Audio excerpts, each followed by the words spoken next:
সত্য ঘটনা। 1989 সাল, শীতের শেষ দিন। ঢাকার পাশের ছোট্ট এলাকা নবীনগরে ছিল এক পুরনো হাসপাতাল। নবীনগর হাসপাতাল। লোকজন বলতো হাসপাতালটি দিনে যতটা শান্ত, রাতে ততটাই ভয়ঙ্কর। রাত 12টার পর নাকি 3তলার করিডোরে কারো কান্নার শব্দ শোনা যেত। কিন্তু অদ্ভুত ব্যাপার হলো, ওই 3তলা বহু বছর আগেই বন্ধ করে দেওয়া হয়েছিল।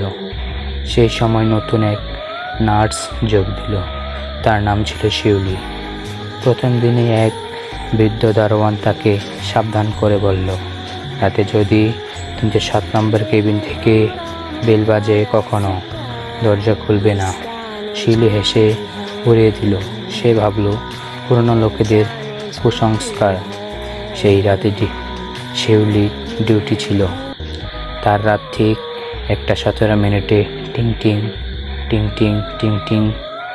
হাসপাতালের নীরবতা ভেঙে বেজে উঠল কলিং বেল। বোর্ড দেখা গেল কেবিন 7। শিউলি বুক ধরফর করে উঠতে লাগলো, কারণ হাসপাতালের রেকর্ড অনুযায়ী 307 নম্বর কেবিন বহু বছর ধরে বন্ধ। তবুও সাহস করে সে 3তলায় উঠল। উপরে ওঠার সাথে সাথে বাতাস ঠান্ডা হয়ে গেল। লাইটগুলো বারবার জ্বলছিল আর নিভছিল। করিডোর শেষ, মরিচা ধরা দরজায় লেখা 307। ভেতর থেকে আসছিল কারো ফিসফিস শব্দ। শিউলি দরজায় কান রাখতেই শুনল, আমাকে বাঁচাও। তার হাত কাঁপতে লাগলো। হঠাৎ দরজাটির থেকে ধীরে ধীরে খুলে গেল। ভেতর থেকে একটা পুরনো বেড, চারপাশে শুকনো রক্তের দাগ।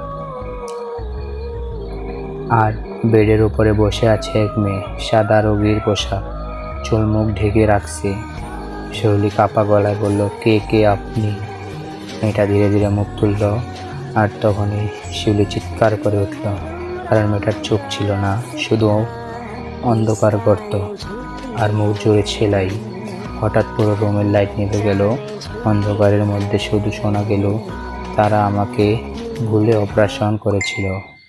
তারপর ঠান্ডা একটা হাত শিউলির গলায় চেপে ধরল।